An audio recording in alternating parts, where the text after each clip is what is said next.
오늘 주시는 하나님의 말씀은 요한복음 13장 34절에서 35절까지의 말씀입니다.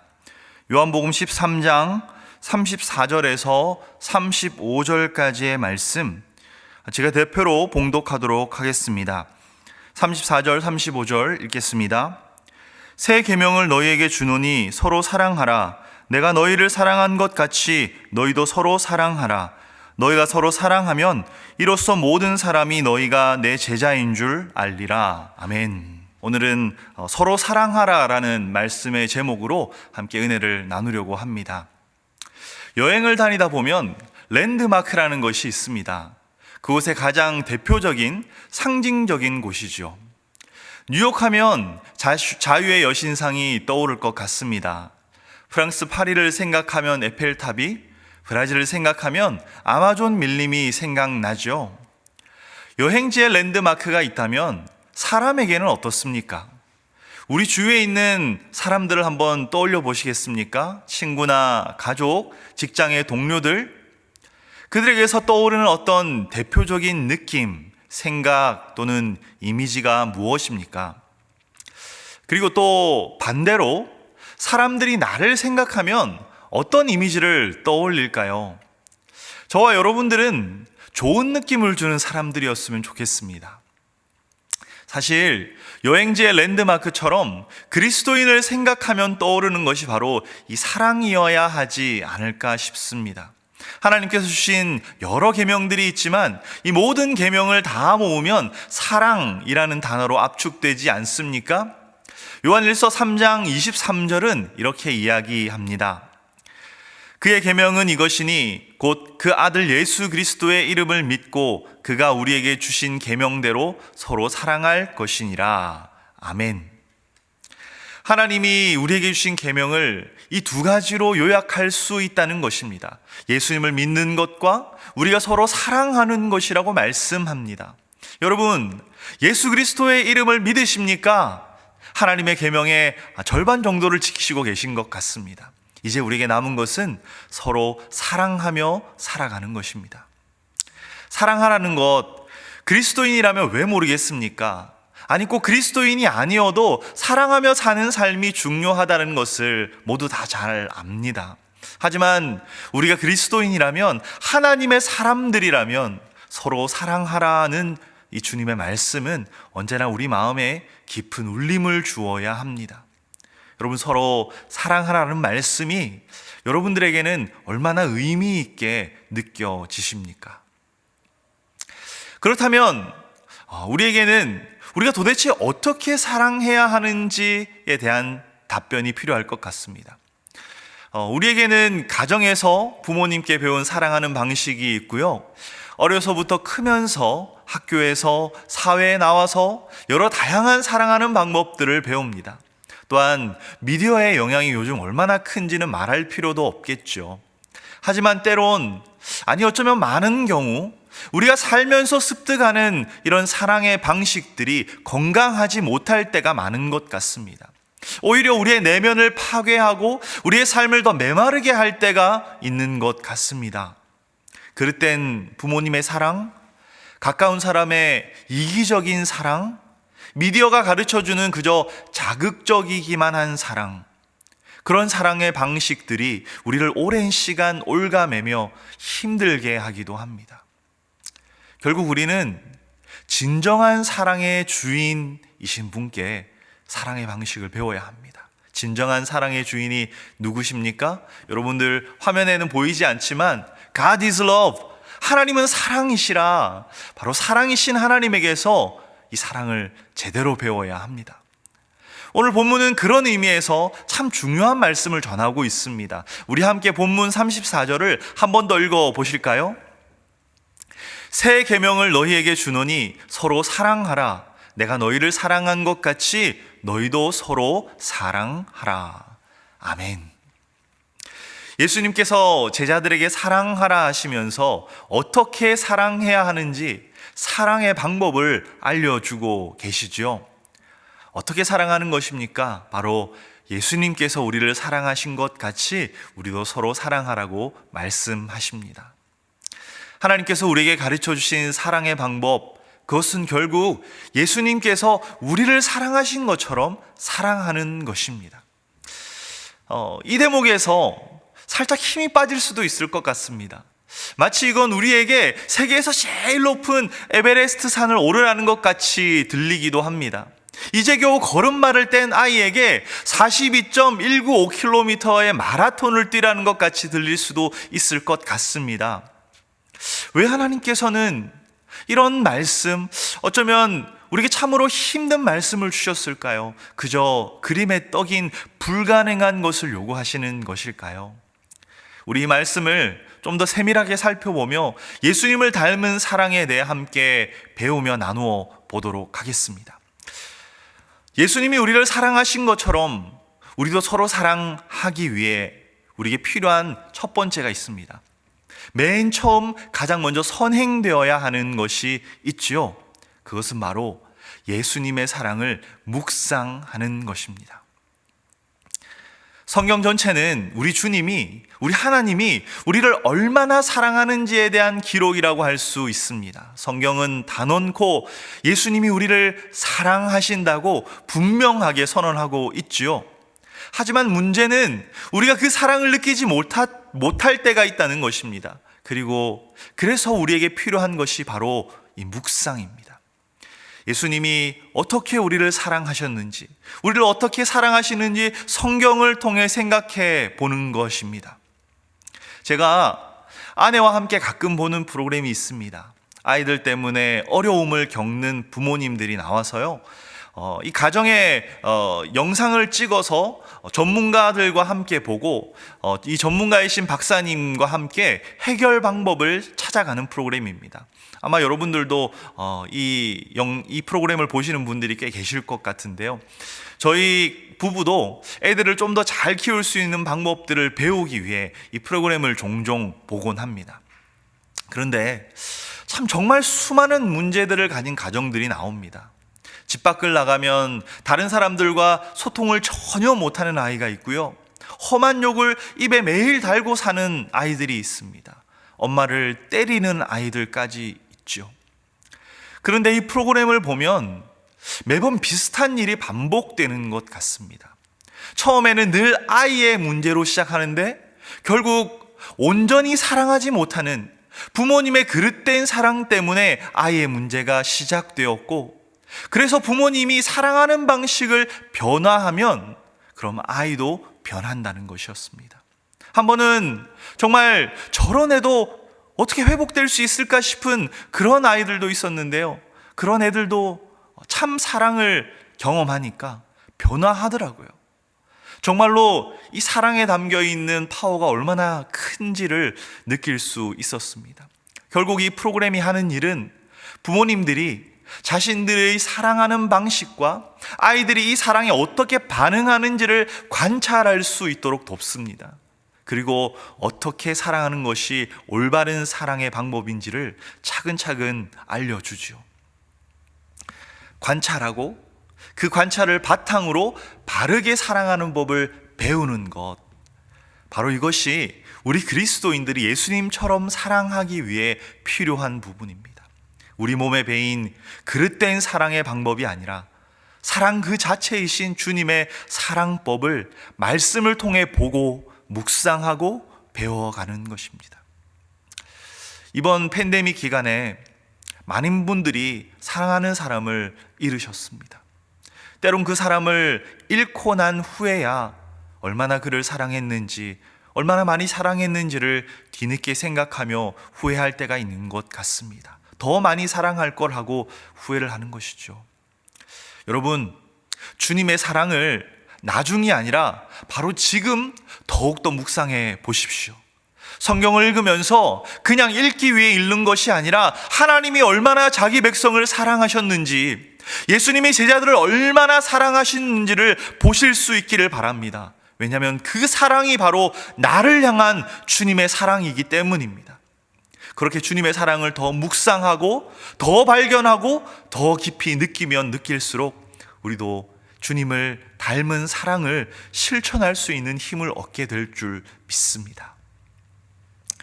그리고 예수님처럼 사랑하기 위한 방법 그 두 번째는 바로 행함으로 사랑하는 것입니다.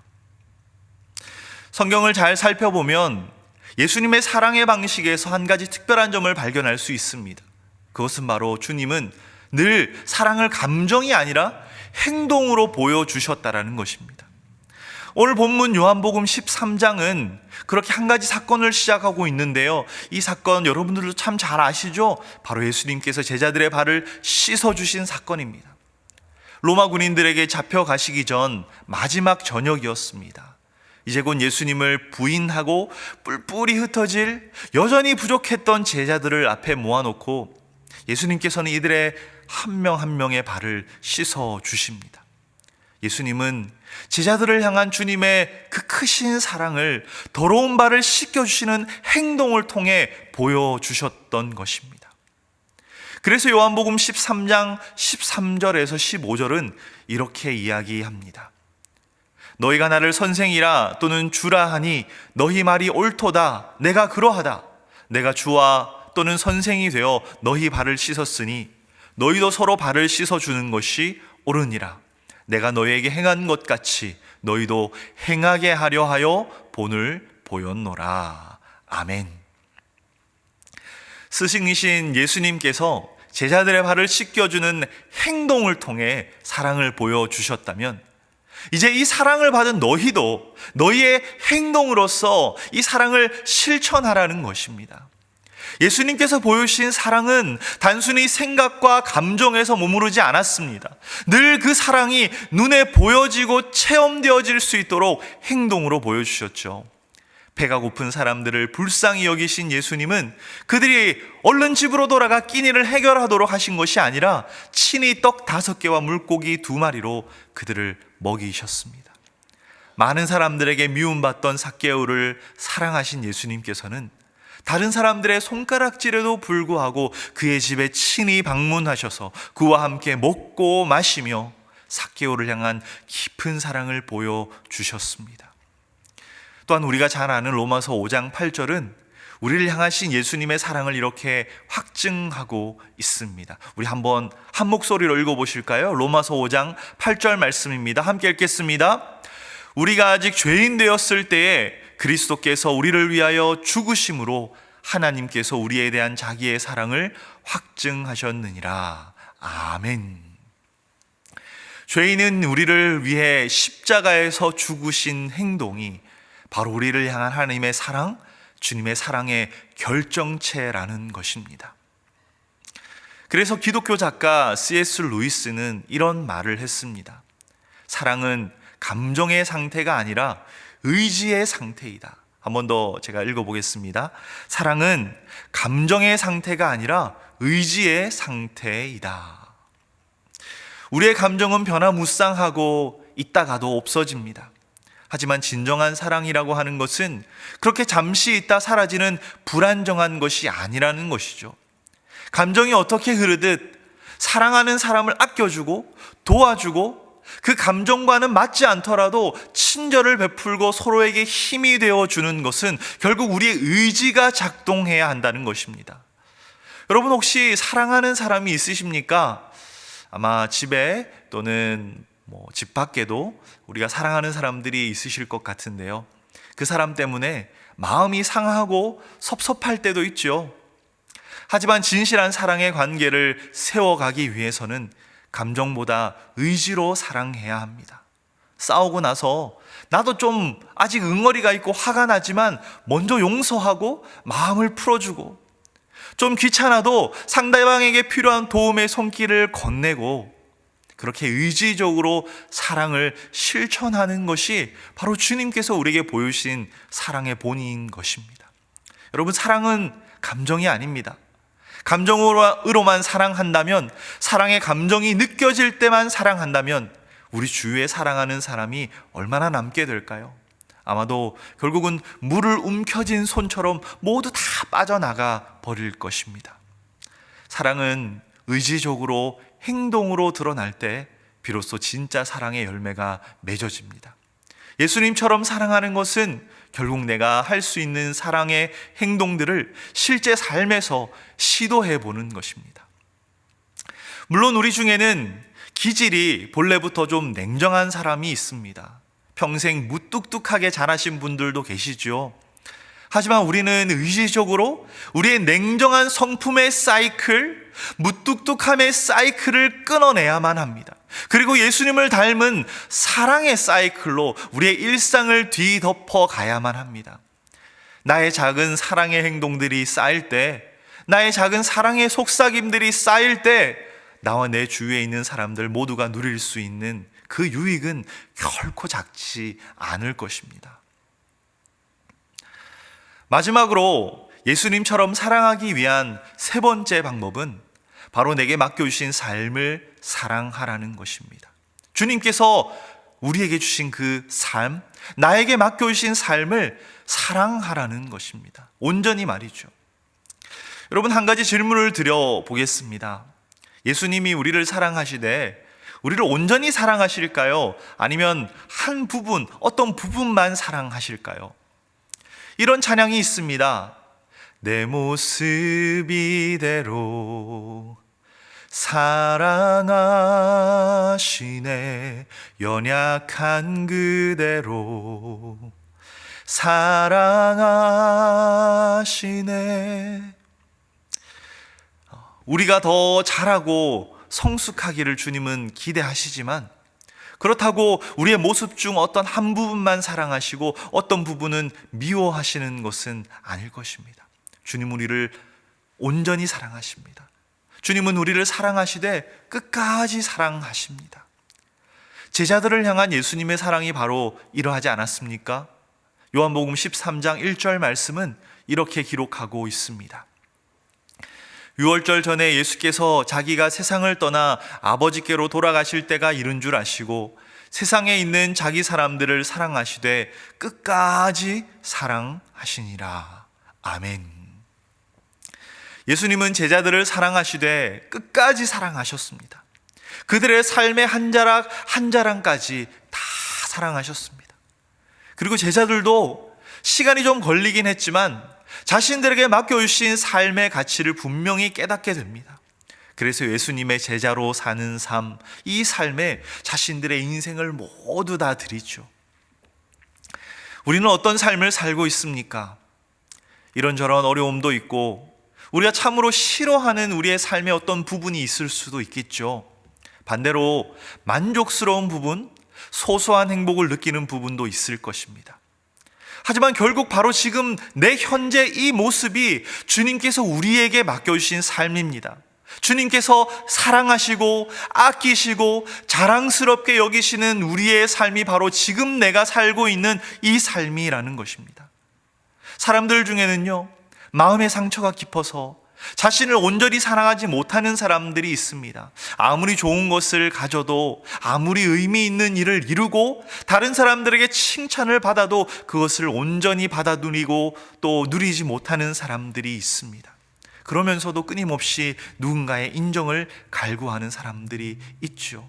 마음에 그런 상처들이 쌓여 있는 분들이 계십니다.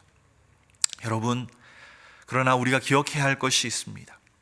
우리 각자의 삶의 모습은 다 다르지만 그 어느 것 하나 소중하지 않은 삶은 없습니다.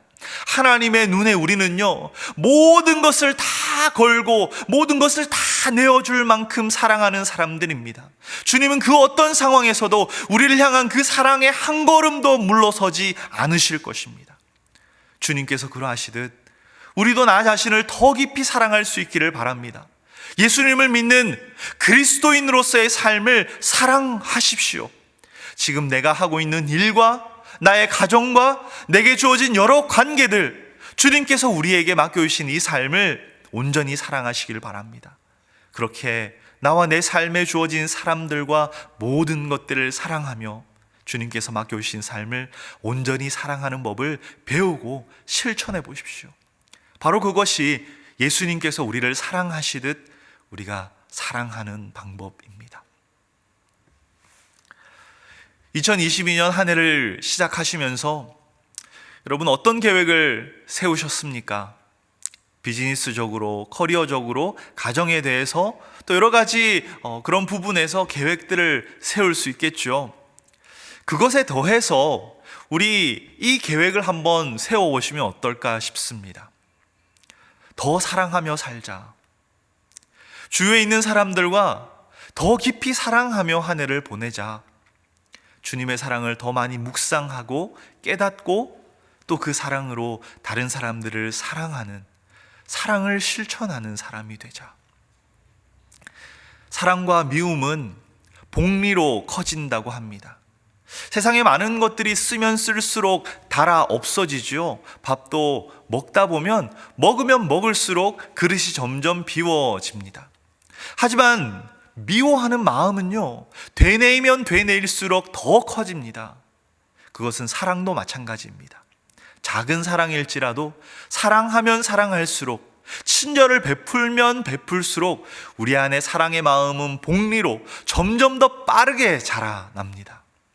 그리고 오늘 본문은 우리가 서로 사랑할 때 그것을 본 사람들이 예수님을 알게 될 것이라고 말씀합니다. 우리가 사랑하면 우리도 행복하지만 예수님도 증거할 수 있으니 일석이조가 되죠. 올 한 해 우리 함께 작은 예수로 더 많이 사랑하며 또 더 많이 사랑받으며 살아갈 수 있기를 바랍니다. 주님 닮은 사랑으로 날마다 더 행복해지시는 저와 여러분들이 되시기를 간절히 소망합니다.